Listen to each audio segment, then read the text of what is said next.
started this project and they basically handed me the responsibility of the audio for it, I started taking a look at the concept art that was being developed and taking a look and seeing the sort of Renaissance approach they wanted to bring in. And it became obvious pretty early on that this was the type of game that was a story-driven game. So at that point, I knew right away I'd made my first decision that the story needed to be the priority, it needed to be at the forefront. With all due respect, Major, I'll expect 2 security details waiting for us on the tarmac. In the first Deus Ex, I think because it was far more futuristic, it's a very electronic score. In this one, I think because it's 25 years earlier, it's a generation earlier, it's mechanical augmentation, so the music tries to express that. We decided to try using organic instruments to represent more of the human side, and then using electronic instruments to represent more of the augmentation side. It's a lot of acoustic drums, it's a lot of choir, it's strings. Because it's interactive, the music has to shift depending on what the player is doing. Especially in Deus Ex, where the player can play it stealth, or he can play it as an action game, or he can play it socially, the music has to be able to reflect all those different styles of gameplay. Combat is just insane. Making the weapon sounds is obviously the thing everybody gets excited about because it's a lot of fun to make things go boom.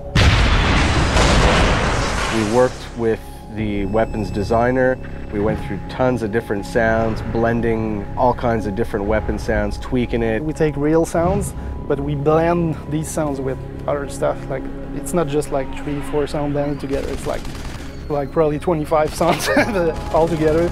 You have to feel the things like they're real, but in the same time, you like to get these things a little bit more than real. Hacking was a fun part to do because it's kind of its own little battlefield in itself. It's you against the mainframe. And when you're hacking something, I want it to feel somewhat cerebral, but I also wanted to have that tension of like, okay, I can't afford to get caught here. We had a lot of ideas on how to work the stealth side. We used distances to decide at what point we wanted to start hearing people. Someone's running. At what point did we want to start stressing the player out with the fact that they've got enemy guards approaching.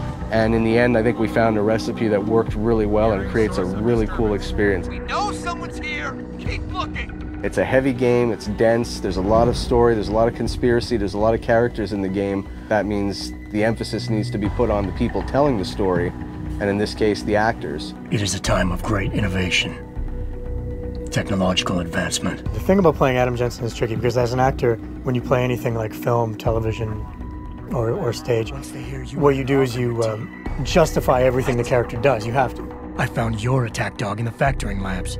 But with Jensen, I have to justify not only why he's doing one arc, but why he's doing hundreds of arcs. When I have the option to play as a good guy, to not kill anybody, to go through the game and knock people out and never get discovered, that's what I'll do. Because I feel like a good guy wouldn't go around killing everybody. If I kill somebody and I didn't mean to kill them, I'll go back to a previous save. And I'll be like, okay, no, I'm going through without killing them. I say yes. To get the game immersive, I played it in a subtle way so that you can imprint your emotions onto the character. What are you talking about, Malik? What we needed was not so much music as it was more emotional support for the story. So whatever environment we're in, if we're in Detroit or we're in Shanghai, is trying to bring elements of that environment into the music. Street musicians that you may hear walking down the street are all incorporated into the score as well. You have to give a special color to the game. You have to get the vibe of that city. It's not just ambience. We've also got sounds being triggered at different intervals as you walk because that's what makes it feel realistic. Hearing a window break in the distance as you walked a certain path. And what's cool is when you walk back the same way, it's not going to be the same sound. It's not baked in. We've got something else cooked up. Now you're sitting there going, okay, well, this feels like it's adapting to what I'm doing in the game, and ultimately that's the illusion you want to create.